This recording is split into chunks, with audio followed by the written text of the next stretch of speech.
Item ಯಾವುದೇ ಇರಲಿ try ಮಾಡಿ ಆಚಿ ಚಿಕನ್ ಮಸಾಲಾ. ಆಚಿ ಚಿಕನ್ ಮಸಾಲಾ. ಬಿಗ್ ಫೈವ್ ನ್ಯೂಸ್ನಲ್ಲಿ ಮೊದಲ ಟಾಪ್ ಸ್ಟೋರಿಯತ್ತ ಗಮನ ಹರಿಸೋದಾದ್ರೆ ದೊಡ್ಡ ಮಟ್ಟದಲ್ಲಿ ಸದ್ದು ಮತ್ತು ಸುದ್ದಿಗೆ ಕಾರಣ ಆಗಿರೋದು ರಾಜ್ಯ ಸರ್ಕಾರ ಬಂದು ಇವತ್ತಿಗೆ 1000 ದಿನಗಳ ಪೂರೈಕೆ ಆಗಿದೆ. ಹಾಗಾಗಿ ದೊಡ್ಡ ಮಟ್ಟದ ಕಾರ್ಯಕ್ರಮವನ್ನು ಕೂಡ ರಾಜ್ಯ ಸರ್ಕಾರ ಹಮ್ಮಿಕೊಂಡಿದೆ. ಇದೆಲ್ಲದರ ನಡುವೆ ವಿಪಕ್ಷ ಬಿಜೆಪಿ 1000 ದಿನಗಳು ಮಾತ್ರ ಅಲ್ಲ, ಸಾವಿರಾರು ಸಮಸ್ಯೆಗಳನ್ನು ಹೊತ್ಕೊಂಡು ಇಲ್ಲಿವರೆಗೂ ಬಂದಿದೆ ಸಿದ್ದರಾಮಯ್ಯನವ್ರ ಸರ್ಕಾರ ಅಂತ ಹೇಳಿ ಪೋಸ್ಟರ್ ವಾರ್ ಕೂಡ ಆರಂಭ ಮಾಡಿದೆ. ನೋಡಿ, ರಾಜ್ಯದಲ್ಲಿ ಅಧಿಕಾರ ಹಿಡಿದು 1000 ದಿನಗಳನ್ನ ಪೂರೈಸಿದೆ ಕಾಂಗ್ರೆಸ್ ಸರ್ಕಾರ. 1000 ದಿನ 1000 ಸಮಸ್ಯೆ ಅಂತ ಬಿಜೆಪಿ ಪೋಸ್ಟರ್ ವಾರ್. ಪೋಸ್ಟರ್ ಬಿಡುಗಡೆ ಮಾಡಿದ ಬಿಜೆಪಿ ರಾಜ್ಯಾಧ್ಯಕ್ಷ BY ವಿಜಯೇಂದ್ರ. ಪೋಸ್ಟರ್ ಬಿಡುಗಡೆಗೂ ಮುನ್ನ ಸಿದ್ದರಾಮಯ್ಯ ಸರ್ಕಾರದ ವಿರುದ್ಧ ಆಕ್ರೋಶವನ್ನ ವ್ಯಕ್ತಪಡಿಸಿದ್ದಾರೆ. 1000 ದಿನ 1000 ಸುಳ್ಳು ಅಂತ ಸರ್ಕಾರದ ವಿರುದ್ಧ ವಿಜಯೇಂದ್ರ ಚಾಟಿ ಬೀಸಿದ್ದಾರೆ. ಸಾರ್ಥಕ ಸಂಭ್ರಮ ಅಲ್ಲ, ಸಾವಿನ ಸಂಭ್ರಮ ಅಂತ ಬಿಜೆಪಿ ವ್ಯಂಗ್ಯ ಆಡಿದೆ. ಸರ್ಕಾರದ ನೀತಿಗಳ ವಿರುದ್ಧ ಬಿಜೆಪಿ ರಾಜ್ಯಾಧ್ಯಕ್ಷ ವಿಜಯೇಂದ್ರ ವಾಗ್ದಾಳಿಯನ್ನ ನಡೆಸಿದ್ದಾರೆ. ರಾಜ್ಯದ ಹಲವೆಡೆ ಬಿಜೆಪಿ ಕಾರ್ಯಕರ್ತರು ಬೃಹತ್ ಪ್ರತಿಭಟನೆಯನ್ನ ಕೈಗೊಂಡಿರೋದು. ಖಾಲಿ ಟ್ರಂಕ್, ಖಾಲಿ ಚಂಬು, ಖಾಲಿ ಕರಟ ಹಿಡಿದು ಪ್ರತಿಭಟನೆ ಮಾಡ್ತಾ ಇದ್ದಾರೆ. 1000 ದಿನ 1000 ಸಮಸ್ಯೆ ಪೋಸ್ಟರ್ ರಿಲೀಸ್ ಮಾಡಿ ಧಿಕ್ಕಾರವನ್ನ ಕೂಗಿರೋದು. ರಾಜ್ಯದಲ್ಲಿ ಕಾಂಗ್ರೆಸ್ ಸರ್ಕಾರ ಬಂದು ಇವತ್ತಿಗೆ 1000 ದಿನಗಳಾಯ್ತು.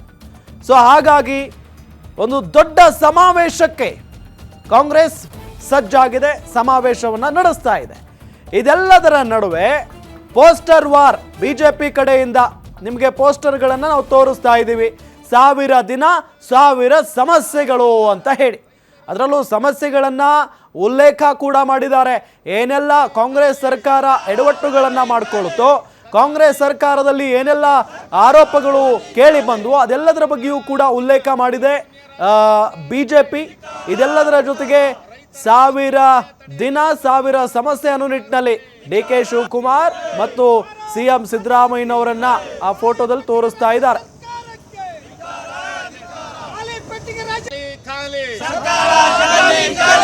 ಖಜಾನೆ ಖಾಲಿ ಖಾಲಿ, 1000 ದಿನ ಶೂನ್ಯ ರಾಜ್ಯ ಸರ್ಕಾರಕ್ಕೆ, ರೈತರ ಆತ್ಮಹತ್ಯೆ ತಡೆಯಲು ವಿಫಲವಾದ ರಾಜ್ಯ ಸರ್ಕಾರಕ್ಕೆ. ಇದೇ ವಿಚಾರಕ್ಕೆ ಸಂಬಂಧಪಟ್ಟಂತೆ ಡೀಟೇಲ್ಸ್ ಕೊಡ್ತಾರೆ ನಮ್ಮ political bureau head Maruti Pavagada. ನೇರ ಸಂಪರ್ಕದಲ್ಲಿ ಜಾಯ್ನ್ ಆಗಿದ್ದಾರೆ. ಮಾರುತಿ ಪಾವಗಡ, ಒಂದ್ ಕಡೆ 1000 ದಿನಗಳ ಸಂಭ್ರಮದಲ್ಲಿ ರಾಜ್ಯ ಕಾಂಗ್ರೆಸ್ ಸರ್ಕಾರ ಇದ್ರೆ, ಮತ್ತೊಂದು ಕಡೆ ವಿಪಕ್ಷ ಇಲ್ಲಿ ಚಾಟಿ ಬೀಸಿರೋದು. ಡೀಟೇಲ್ಸ್ ಕೊಡ್ತಾ ಹೋಗೋದಾದ್ರೆ ರಾಮ್, ಇವತ್ತು CM ಸಿದ್ದರಾಮಯ್ಯ ಅವರು 2ನೇ ಬಾರಿ ಮುಖ್ಯಮಂತ್ರಿ ಆಗಿ 1000 ದಿನಗಳು ಕಂಪ್ಲೀಟ್ ಮಾಡಿರೋದ್ರಿಂದ ಸರ್ಕಾರದ ವತಿಯಿಂದ ಸರ್ಕಾರದ ಮಟ್ಟದಲ್ಲಿ ನಾಯಕತ್ವ ವಿಚಾರಕ್ಕೆ ಸಂಬಂಧಪಟ್ಟಂತೆ ದೊಡ್ಡ ಮಟ್ಟದ ಭಿನ್ನಾಭಿಪ್ರಾಯಗಳು ಇದ್ದರೂ ಕೂಡ ಒಂದೇ ವೇದಿಕೆಯಲ್ಲಿ ಸಿದ್ದರಾಮಯ್ಯ ಮತ್ತು DK ಶಿವಕುಮಾರ್ ಇಬ್ಬರು ಸಾಧನಾ ಸಮಾವೇಶದ ರೀತಿಯಲ್ಲಿ ಮಾಡಿದ್ದಾರೆ ಹಾವೇರಿಯಲ್ಲಿ.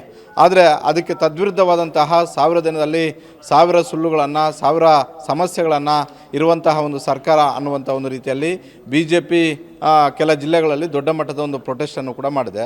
ಅದರ ಜೊತೆಗೆ BJPಯ ರಾಜ್ಯಾಧ್ಯಕ್ಷರಾಗಿರುವಂತಹ ವಿಜಯೇಂದ್ರ, ಗೋವಿಂದ ಕಾರಜೋಳ ಹಾಗೂ ಮಾಜಿ DCM ಅಶ್ವಥ್ ನಾರಾಯಣ್ ಅವರು ಸುದ್ದಿಗೋಷ್ಠಿಯನ್ನು ನಡೆಸಿ 1000 ದಿನಗಳಲ್ಲಿ ಸರ್ಕಾರ ಯಾವ ರೀತಿಯಾಗಿ ಅಳಿತಪ್ತು, ಯಾವ ರೀತಿಯಾಗಿ ದಾರಿ ತಪ್ಪಿತು, ಯಾವ ರೀತಿಯಾಗಿ ಸುಳ್ಳುಗಳನ್ನು ಹೇಳ್ತು, 2023 ವಿಧಾನಸಭಾ ಚುನಾವಣೆಗೂ ಮೊದಲು ಜನರಿಗೆ ಕೊಟ್ಟಂತಹ ಭರವಸೆಗಳೇನು, ಯಾವ್ಯಾವ ಭರವಸೆಗಳನ್ನು ಈಡೇರಿಸುವಲ್ಲಿ ಸರ್ಕಾರ ವಿಫಲವಾಯಿತು, ಎಲ್ಲೆಲ್ಲಿ ಈ ಸರ್ಕಾರದ ಸಮಸ್ಯೆಗಳಿದ್ದಾವೆ ಅನ್ನುವಂಥದ್ದು. ಜೊತೆಗೆ ನಾಯಕತ್ವ ವಿಚಾರಕ್ಕೆ ಕಚ್ಚಾಟ ಮಾಡಿ ಕೇವಲ ಅಭಿವೃದ್ಧಿ ಶೂನ್ಯ ಅನ್ನೋದು ಬಿಟ್ಟರೆ ಈ ಸರ್ಕಾರದಿಂದ 2.25 ವರ್ಷದಲ್ಲಿ ಯಾವುದೇ ಸಾಧನೆಗಳು ಕೂಡ ಆಗಿಲ್ಲ ಅನ್ನುವಂಥದ್ದು. ಜೊತೆಗೆ ಇತ್ತೀಚೆಗೆ ಪ್ರಮುಖವಾಗಿ ಈ ಸರ್ಕಾರ ಬಂದ ಬಳಿಕ ಸಿದ್ದರಾಮಯ್ಯ ಅವರ ವಿರುದ್ಧ ಮೂಢ ಹಗರಣ ಕೇಳಿಬಂತು. ಅಂದರೆ ಸುಮಾರು 14 ನಿವೇಶನಗಳನ್ನು ಪಡೆದಂಥ ಒಂದು ಆರೋಪ. ಅದಾದ ಬಳಿಕ ಅಬಕಾರಿ ಇಲಾಖೆಯಲ್ಲಿ ದೊಡ್ಡ ಮಟ್ಟದ ಹಗರಣ. ಅದಕ್ಕೂ ಮೊದಲು ವಾಲ್ಮೀಕಿ ನಿಗಮದಲ್ಲಿ ಆದಂತಹ ಬ್ರಹ್ಮಾಂಡ ಭ್ರಷ್ಟಾಚಾರ. ಇಲ್ಲಿಂದ ತೆಲಂಗಾಣ ಚುನಾವಣೆ ಸಂದರ್ಭದಲ್ಲಿ ಅಲ್ಲಿಗೆ ಅಕೌಂಟ್ಗೆ ಹಣ ವರ್ಗಾವಣೆ ಆಯಿತು ಅನ್ನುವಂಥದ್ದು. ಅದರಲ್ಲಿ ಒಬ್ಬ KS ಆಫೀಸರು ಕೂಡ ಮೃತಪಟ್ಟಿದ್ದರು. ಹೀಗಾಗಿ ಸಾಲು ಸಾಲು ಸರ್ಕಾರದ ವೈಫಲ್ಯಗಳನ್ನು ಎತ್ತಿಡಿಯುವಂತಹ, ಇದನ್ನು ಜನರಿಗೆ ತಲುಪಿಸುವಂಥ ಒಂದು ಕೆಲಸ BJP ಇವತ್ತು ಯಶಸ್ವಿಯಾಗಿ ಮಾಡ್ತು ಅಂತಲೇ ಅಂತಲೇ ಹೇಳ್ಬೋದು.